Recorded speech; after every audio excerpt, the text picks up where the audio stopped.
Hey guys, it's Carl. So I've been planning to make this video for a while, but it's perfect timing as the new M2 products are into the studio. So we have the M2 Mac Mini, the M2 Pro, MacBook Pro, and this is my older powerhouse that runs pretty much the channel when I'm here locally. So this is the Mac Studio with the M1 Max chip, and the problem across most Apple products, I always say, most computers in general, are the just general lack of storage. And if we look at the base models, what Apple offers, say on their site. So the Mac Mini, I know that this starts at 256 gigs of storage.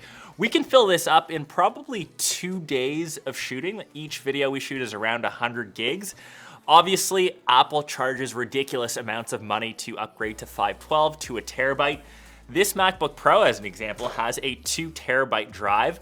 So expensive. $400 for 2 terabytes, $1,000 for 4 terabytes, or the top spec, $2,200 extra dollars for 8 terabytes of storage. You can probably buy multiple devices for that. And typically when I say grab a new device, if you guys are watching these vids, I say it all the time, I always recommend getting the lowest storage option. To grab the lowest storage size option, get the lowest base storage option. And honestly, I think the base model, grab the base level storage, get a portable SSD or some sort of hard drive, because don't pay the Apple tax. My general solution before was to just grab these small little SSDs, work off of those, but I've been looking to expand that solution just because these aren't as reliable, because I actually work with, say, Nick. He's on the B-roll cam right now. So typically when I travel, and last year I broke my record for the amount of trips that I went on, sometimes Nick isn't there with me, isn't shooting or editing with me on site, and sometimes I have people helping me back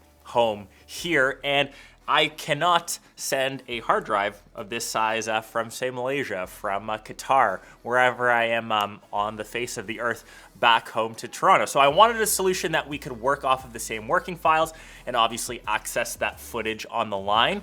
That intros us to the NAS that I'm using right now, and it's the current storage setup right now on the channel. So this is the Synology DS1522 Plus, and big thanks to Synology for sponsoring this episode. And I've been looking to build a NAS storage solution for, I think, years now. I've just never got around to it. And you can actually see the size of this device. It's actually very similar, maybe slightly larger than the Mac Studio. And this thing now powers all of my storage, and it's been super, super handy. I'll kind of geek out a bit around the tech around this. If you're not familiar with what a NAS is, it's essentially a network attached storage unit, and you can see each of the individual bays here have separate hard drives where I can store my stuff. And obviously, since this has 5 separate bays, they're all individually customizable, and you can kind of swap out the hard drives for your specific needs. And before we get into that, I'll quickly explain the different types of RAID setups. So in RAID 0, all drives are grouped together. So I've got the 3 different bays here. Each of them is 12 terabytes. That gives you 36 terabytes of total storage. And that data is stored equally across. The downside is if one fails, they all fail. It's fast, but technically not that safe. So with RAID 1, the drives are grouped in pairs. And because I have an odd number here, I'll explain a bit more in a second. If I had 2 12 terabyte drives,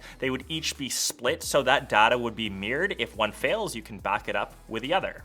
RAIDs 2, 3, and 4 typically aren't really used, so we'll skip over those. And with RAID 5, which is the most common setup in RAID setup, so I've got the 3 different bays here, each 12 terabytes, but the parity of information is striped across all 3. So what's good is it still supports one hard drive failure. If you technically need something a bit more secure, you can go up to RAID 6, which parity can be striped twice. For all intensive purposes, I am running a RAID 5 setup. So like I mentioned, I do have the 5 different bays. So 3 of those are the 12 terabyte Iron Wolf hard drives. And these are great, not just for storing hard drive, but for backing up files, older projects that we're kind of done with. So for example, at CES, we filled up, I think, around 2 terabytes, maybe even 2.5 terabytes worth of footage. Now that those are all online, you can watch them. They're actually stored on this now. And in the other 2 bays, I'll just slot that back in, we actually just have working SSDs. So these are from Synology. You can see here that they're 480 gigs each.